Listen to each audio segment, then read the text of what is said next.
Muling pinaalalahanan ng Civil Service Commission o CSC ang mga opisyal at empleyado ng gobyerno tungkol sa umiiral na pagbabawal sa pagsusugal, kabilang ang pagpasok sa sabungan at online gambling.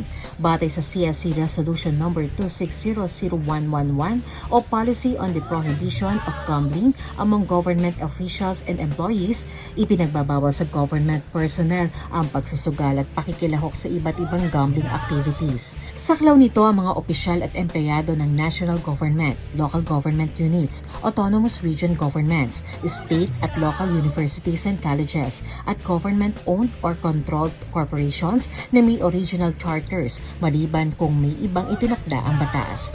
Hindi lamang aktwal na pagtaya ang ipinagbabawal, kabilang din dito ang pagpasok o pananatili sa mga casino, gambling houses, sabungan o cockpit arena at iba pang katulad na lugar, lisensyado man ng mga ito o wala. Sakop din ng online at electronic gambling gaya ng online casinos, e-bingo, e-sabong at iba pang internet-based betting gamit ang anumang device. Ipinagbabawal din ang pagpapromote, pagpapadali o pag-oorganisa ng mga naturang aktibidad. Kasama rin sa polisiya ang iba pang uri ng pagsusugal, maging traditional, informal, private, social, cultural o mga bagong anyo ng gambling activity. Gayunman, may mga aktibidad na nananatiling pinapayagan, partikular ang mga larong isinasagawa lamang para sa charitable, civic o public welfare purposes, gayon din ang mga larong hindi ipinagbabawal ng batas basta walang magiging impropriety o conflict of interest. Maaari namang i-report ng kapwa government personnel, kliyente o ordinaryong mamamayan ang mga hinihinalang paglabag sa pamamagitan ng CSC Contact Center ng Bayan at iba pang complaint referral systems. Tumatanggap din ng CSC ng mga anonymous reports alinsunod sa umiiral ng mga patakaran.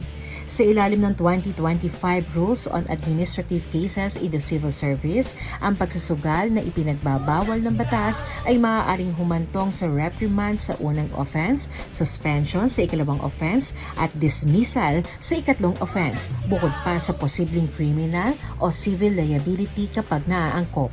Ayon sa CSC, layunin ng polisiya na palakasin ang integridad at professionalism sa public service at mapangalagaan ang tiwala ng publiko alinsunod sa prinsipyo na public office is a public trust. Shane Tolentino para sa Balitang Unang Sigaw.